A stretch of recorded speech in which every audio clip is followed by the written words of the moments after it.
नमस्कार, मैं तृप्ति Bhatnagar, energy healer एवं कोच। स्वागत करती हूँ आपका अपने शो हर दिन कुछ कहता है में जानने के लिए अप्रैल 14 का खास पाठ।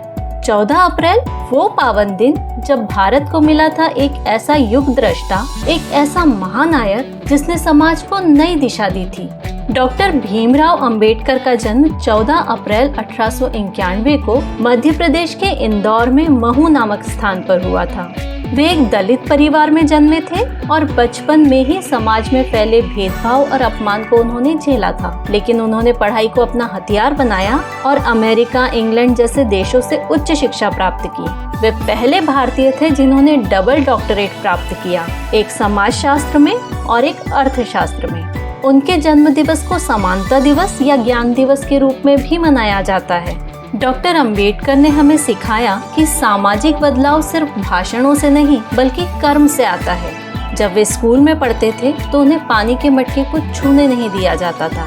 क्लास में सबसे पीछे बैठाए जाते थे, लेकिन उन्होंने हार नहीं मानी। जब डॉक्टर अंबेडकर महज 9 साल के थे, उनके पिता ने उन्हें गोरेगांव महाराष्ट्र से अपने बड़े भाई के घर महू इंदौर भेजा था। वो पहली बार अकेले सफर कर रहे थे और उनके साथ थी सिर्फ एक चिट्ठी, जिसे कोचवान को दिखाकर उन्हें घर तक पहुंचना था। लेकिन जब ट्रेन स्टेशन पर रुकी तो उन्हें कोई लेने नहीं आया।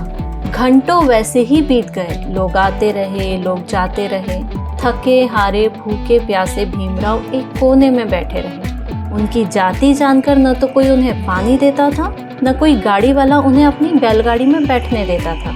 आखिरकार एक कोचवान उनसे पैसे लेकर उन्हें गाड़ी में बैठाने को तैयार हुआ, लेकिन शर्त थी कि भीमराव खुद बैलगाड़ी को साफ करेंगे और एक कोने में बैठेंगे। छोटे से बालक ने अपमान को आंसुओं में नहीं बदला, उसे अपनी ताकत में बदल दिया। 1927 में बाबा साहेब ने एक ऐतिहासिक कदम उठाया, जिसे महाड़ सत्याग्रह के नाम से जानते हैं। सोचिए, पानी जैसी बुनियादी चीज पर भी छुआछूत। अछूतों को सार्वजनिक तालाब से पानी पीने की अनुमति नहीं थी। डॉक्टर अंबेडकर ने हजारों अनुयायियों के साथ आगे बढ़कर चौधार तालाब से पानी पिया और कहा, हम इंसान हैं, अगर पानी पीना पाप है तो हम यह पाप बार बार करेंगे।